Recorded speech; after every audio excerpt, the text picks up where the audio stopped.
Et puis nous irons également au Cameroun, dans ce journal où le conflit dans les régions anglophones a fait 1850 morts et un demi-million de déplacés. Nos équipes sont allées à la rencontre de ceux qui ont tout quitté pour fuir la violence. Reportage à suivre dans cette édition.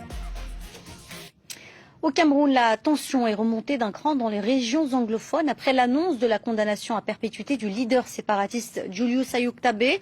En 3 ans, ce conflit a fait au moins 1850 morts et plus d'un demi-million de déplacés internes. Nos équipes se sont rendues dans la ville de Bafang auprès de ces déplacés internes. Regardez ce reportage, il est signé Marcel Amoko avec Luc Armel Nguo. À flanc de colline, une modeste demeure à la périphérie de Bafang dans la région francophone de l'ouest du Cameroun. À l'intérieur, 25 déplacés anglophones, majoritairement des enfants comme Charisma, 10 ans, qui a dû fuir les combats dans sa province natale du sud-ouest, en insurrection armée depuis près de 3 ans. J'avais peur parce qu'il était interdit de sortir. À partir de 19 h, il n'y avait plus personne dehors.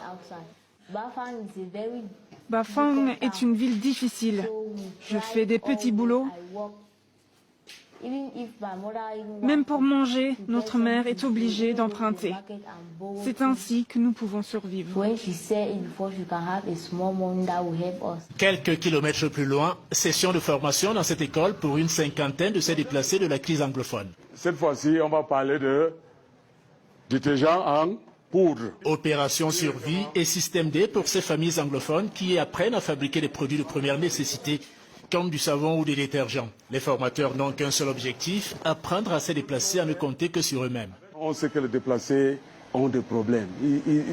Ils ont besoin de manger, ils ont besoin des choses, ils ont besoin de la couverture. Tout ça, c'est un peu difficile pour eux. Nous voulons qu'ils soient autonomes. Dans la salle, Georgette, 18 ans, installée ici depuis 1 mois, arrivée des zones anglophones où des centaines d'écoles ont fermé sous la menace des séparatistes.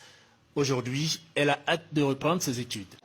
Il n'y a plus d'école et ça dure maintenant depuis 2 ans. Je suis restée à la maison pendant trop longtemps. C'est pourquoi mon père m'a demandé de venir ici, afin d'avoir une bonne éducation.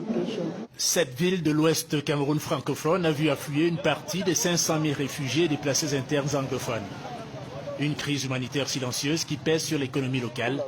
Au marché de Bafang, l'exode massif a fait flamber les prix au grand désespoir des populations locales. Au départ, il y avait un petit rejet de ces étrangers qui arrivent. Avec le temps, cette tension qui existait au départ a pu être un peu atténuée. Et au jour d'aujourd'hui, n'est-ce pas, c'est en toute quiétude que ces déplacés internes et les populations de Ronkam vivent dans l'harmonie. Un calme précaire dans cette région frontalière francophone qui craint d'autres arrivées massives des régions anglophones voisines. Depuis la condamnation à la prison à vie du leader séparatiste Sisiku Ayuk Tabé, les sécessionnistes ont décrété 10 jours de ville morte. Au nord-ouest et au sud-ouest du Cameroun, plus de 4400 établissements n'enseignent plus, soit plus de 600 000 enfants déscolarisés en raison de l'insécurité.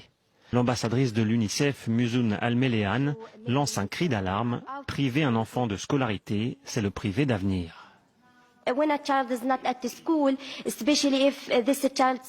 Lorsqu'un enfant n'est pas à l'école, en particulier s'il est dans une mauvaise situation économique, lorsqu'il n'est pas suffisamment sensibilisé, cela peut le conduire à être exploité facilement.